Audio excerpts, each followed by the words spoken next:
श्री नारद पुराण में वर्णित श्री कूर्म पुराण का सार।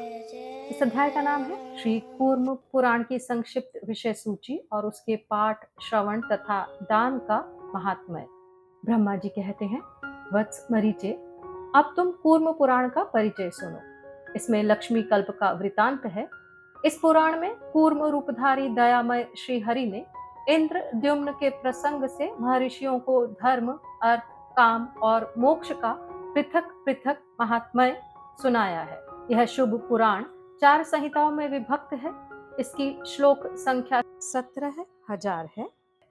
मुने, इसमें अनेक प्रकार की कथाओं के प्रसंग से मनुष्यों को सद्गति प्रदान करने वाले नाना प्रकार के ब्राह्मण धर्म बताए गए हैं। इसके पूर्व भाग में पहले पुराण का उपक्रम है।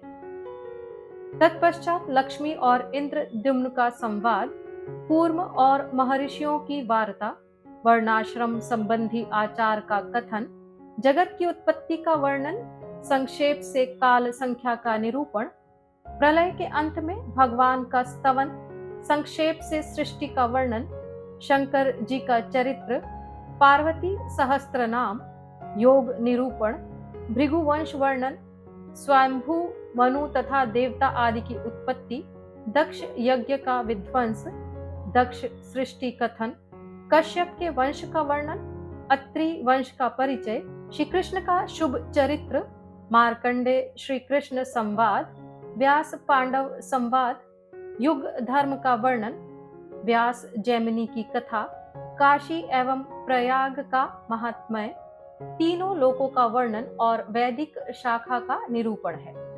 इस पुराण के उत्तर भाग में पहले ईश्वरीय गीता, फिर व्यास गीता है, जो नाना प्रकार के धर्मों का उपदेश देने वाली है।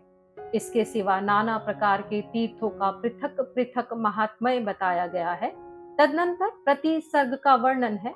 यह ब्राह्मी संहिता कही गई है।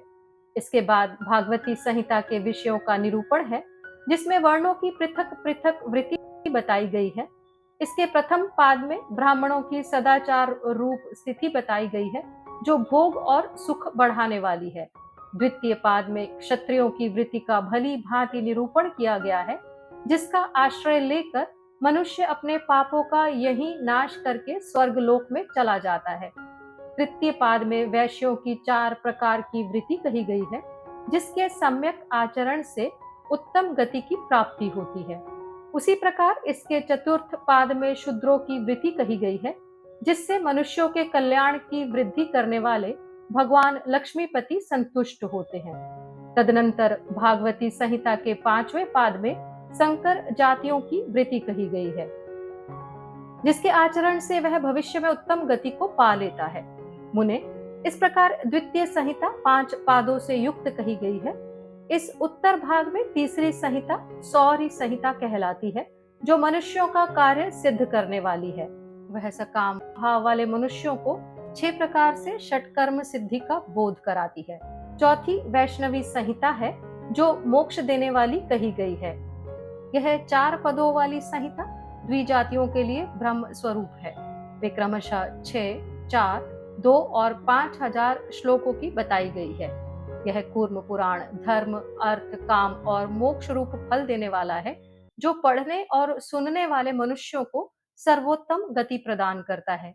जो मनुष्य इस पुराण को लिखकर अनारंभ के दिन सोने की कच्छप मूर्ति के साथ ब्राह्मण को भक्ति पूर्वक इसका दान करता है, वह परम गति को प्राप्त होता है। इस प्रकार श्री नारद पुराण में वर्णित श्री कूर्म पुराण के सार का पाठ संपूर्ण हुआ।